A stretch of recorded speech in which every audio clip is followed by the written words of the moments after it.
नमस्कार। आज हम जानेंगे TP-Link ईथरनेट WAN राउटर को PPOE ब्रॉडबैंड कनेक्शन के लिए कैसे कॉन्फ़िगर करना है। इस वीडियो में हम कॉन्फ़िगरेशन दो तरीके से करेंगे, क्विक सेटअप विजार्ड के मदद से और दूसरा नॉर्मल मेथड से। तो आइए शुरू करते हैं। सबसे पहले हम ब्राउज़र के एड्रेस बार पर राउटर का IP एड्रेस 192.168.0.1 लिखकर कीबोर्ड पर एंटर दबाते हैं। TP-Link का लॉगिन पेज खुल जाता है। यहां हम लॉगिन पासवर्ड डालकर लॉगिन करते हैं। जी हां, हम लॉगिन कर चुके हैं। अब लेफ्ट पैनल में क्विक सेटअप पर क्लिक करते हैं। कॉन्फ़िगरेशन पेज खुल चुका है। इस कॉन्फ़िगरेशन पेज में हमें कुछ ऑप्शंस नजर आ रहे हैं, जैसे ऑपरेशन मोड चूज करने के लिए कहा जा रहा है। यहां देखिए wireless router, WISP, access point और रेंज एक्सटेंडर के रूप में कॉन्फ़िगरेशन करने का ऑप्शन हमारे सामने है। इसमें से हम किसी भी मोड में कॉन्फ़िगर कर सकते हैं, लेकिन प्रेजेंटली अभी हम वायरलेस राउटर मोड में इसे कॉन्फ़िगर करेंगे। तो चलिए नेक्स्ट पर क्लिक करते हैं। अगला ऑप्शन WAN कनेक्शन टाइप।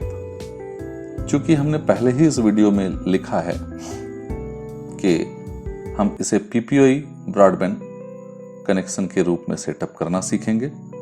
तो यहां देखिए पहला ऑप्शन है auto detect, second dynamic IP, third static IP, fourth PPOE, triple POE और फिफ्थ L2TP और सिक्स्थ PPTP। तो यहां हमें ट्रिपल POE पर क्लिक करना है और नेक्स्ट क्लिक करना है। नेक्स्ट क्लिक करते ही एक मैसेज आ रहा है, the cable is unplugged before continuing, please make sure the cable of the WAN port is well connected to your device.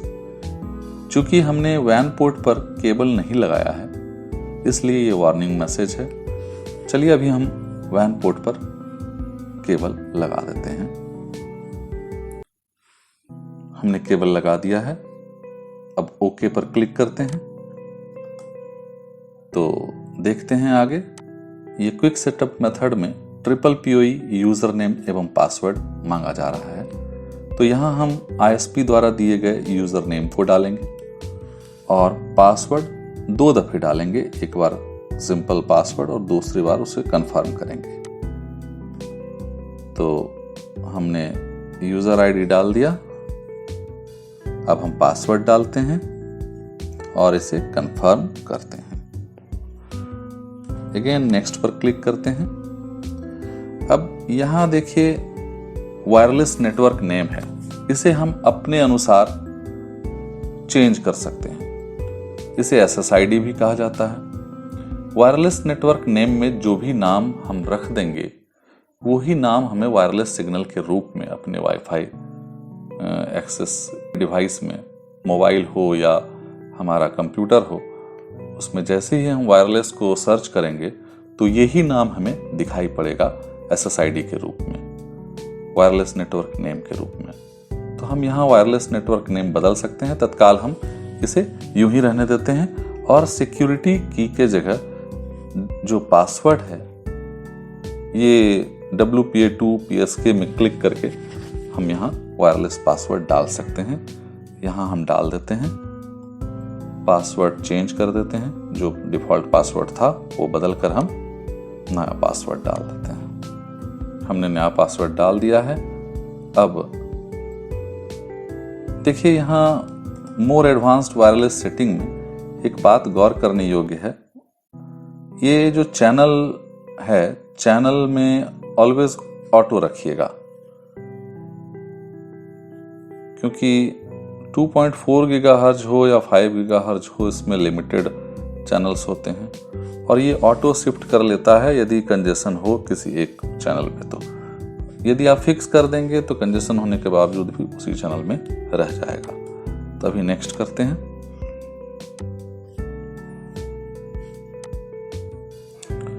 हमारा डिवाइस कॉन्फ़िगर हो चुका है। इसे सेव करके हम आगे बढ़ सकते हैं। अब देखिए यहाँ ये सर्चिंग कर रहा है, घूम रहा है सेव के बगल में। इसका मतलब ये है कि अभी हमारा डिवाइस देखिए इस जगह हाँ, यहाँ सिग्नल हमें टीपी लिंक के नाम से दिख रहा है, चूंकि पासवर्ड हमने चेंज किया है। अभी हमें पासवर्ड बदलना होगा। जो पासवर्ड हमने डाला है वो पासवर्ड हम डालेंगे, तभी हम कनेक्ट हो सकते हैं। तो चलिए यहाँ पासवर्ड चेंज करते हैं।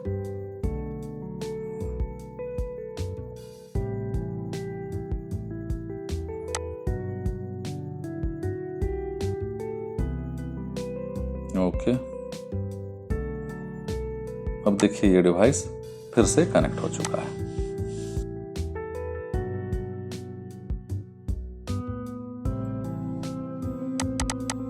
देखिए ये आईएसपी से आईपी मिल चुका है, मतलब हम क्विक सेटअप से सेटअप करने में सफल रहे। अब फैक्ट्री डिफॉल्ट से जाकर हम इसे फिर से रिसेट करेंगे, ताकि हम इसे मैनुअल मेथड से कॉन्फ़िगर करके आपको दिखा सकें। तो इसमें कुछ समय लगेगा। सिस्टम फैक्ट्री डिफॉल्ट लोड कर रहा है और इसके बाद रिबूट हो रहा है।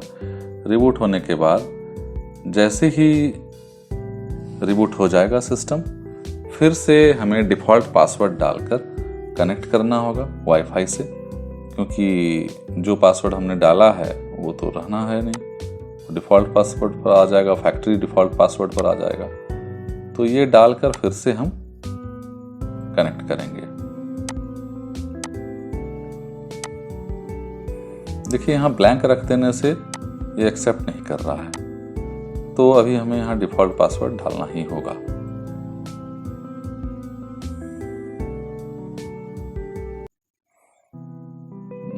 ये रहा डिफ़ॉल्ट पासवर्ड। अब इसे हम सेव कर देते हैं, ओके कर देते हैं। अब देखिए ये फिर से उस पासवर्ड से, डिफ़ॉल्ट पासवर्ड से कनेक्ट हो चुका है।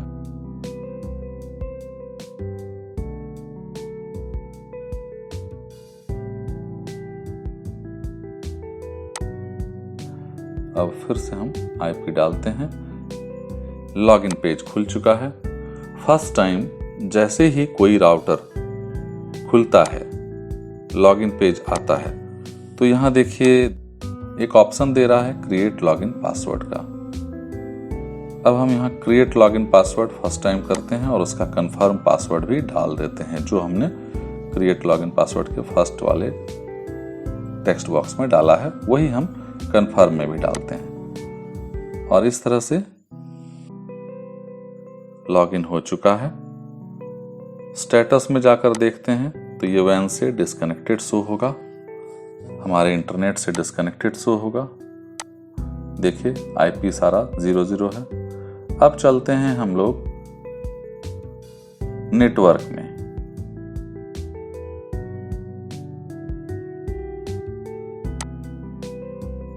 नेटवर्क में वैन को क्लिक करते हैं और यहाँ देखिए कनेक्शन टाइप में हमारे पास कुछ विकल्प हैं, जिसमें dynamic IP, static IP, triple PoE, L2TP, PPTP, big point cable. तो अभी हमें यहाँ देखिए जितने भी ब्रॉडबैंड कंपनी हैं भारत में, लगभग सभी ट्रिपल पीओई पर या स्टैटिक आईपी पर नेटवर्क चलाते हैं। तो आपके पास दो विकल्प है। यदि आप स्टैटिक आईपी चुनते हैं तो आईएसपी द्वारा जो दिया गया आईपी है वो आप डालेंगे, सबनेट मास्क डालेंगे, गेटवे डालेंगे और सेव कर देंगे। ये मेथड है। और अभी हम ट्रिपल पीओई पर करेंगे। तो ट्रिपल पीओई में हम जैसे ही डालते हैं तो पूर्व की तरह यहाँ भी यूज़र नेम और पासवर्ड मांगेगा और कंफर्म पासवर्ड मांगेगा। तो यूज़र नेम डालने के बाद हम पासवर्ड डालते हैं और सेम पासवर्ड हम फिर कंफर्म पासवर्ड में डालते हैं। तो अब ये डल चुका है। यहाँ ये ध्यान रहे कि कनेक्शन मोड ऑलवेज ऑन में ही रखें, कुछ लोग कनेक्ट ऑन डिमांड में रखते हैं ताकि उनका बैंडविड्थ कंजम्पशन कम हो। जैसे यदि आप लिमिटेड बैंडविड्थ में चला रहे हैं जिसमें FUP प्लान होता है तो वहाँ आप कनेक्ट ऑन डिमांड पर रख सकते हैं या कनेक्ट मैनुअली पर रख सकते हैं। लेकिन यदि आपके पास अनलिमिटेड प्लान है तो आप कनेक्शन मोड ऑलवेज ऑन पर रख सकते हैं। तो ऑलवेज ऑन पहले से ही है। अब हम आगे बढ़ते हैं और इसे सेव कर देते हैं।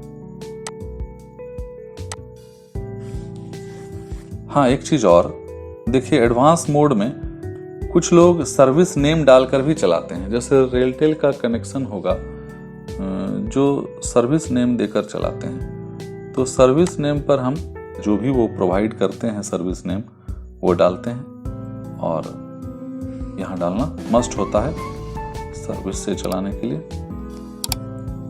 तो इस केस के लिए ये बहुत ही जरूरी था, इसलिए हमने इस एडवांस मोड को खोलकर दिखा दिया।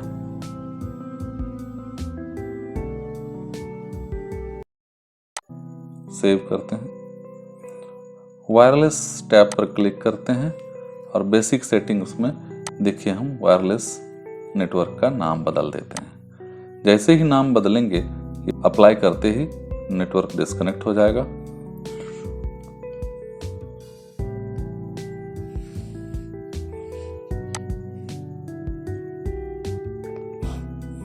ये डिवाइस खुद को कनेक्ट नहीं कर पा रहा। देखिए यहाँ वायरलेस नेटवर्क भी चला गया। तो इसे क्लिक करते हैं और देखिए वही नाम जो वहां था वायरलेस नेटवर्क नेम में वो यहाँ आ चुका है। यहाँ पासवर्ड डालते हैं।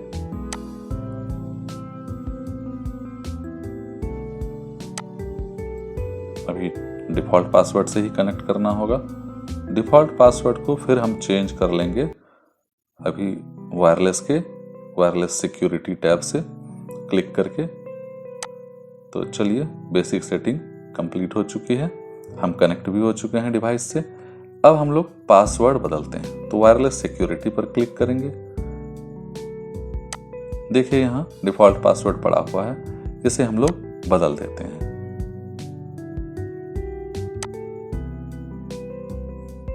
पासवर्ड हमने बदल दिया। अब यदि हम लोग डिसेबल वायरलेस सिक्योरिटी कर देते हैं तो कोई पासवर्ड नहीं रहेगा और ये ओपन टू ऑल हो जाएगा। तो चलिए, पासवर्ड बदल चुके हैं, अब सेव कर देते हैं और पुनः ये डिस्कनेक्ट हो जाएगा क्योंकि अब नए पासवर्ड से इसे कनेक्ट करना होगा। तो प्रॉपर्टीज पर चलकर हम शो पासवर्ड, देखिए डिफॉल्ट पासवर्ड डाला हुआ है, इसको हमने जो नया पासवर्ड डाला है वो डालकर सेव कर देना है। चलिए, सेव हो गया, ओके, और कनेक्ट भी हो गया। तो इस प्रकार से हमने वायरलेस कॉन्फ़िगरेशन भी कर लिया है और मैनुअल तरीके से WAN सेटअप भी कर लिया है। तो दोनों मेथड हमने आपको दिखा दिया। जब जैसी जरूरत हो उसका इस्तेमाल आप कर सकते हैं। धन्यवाद।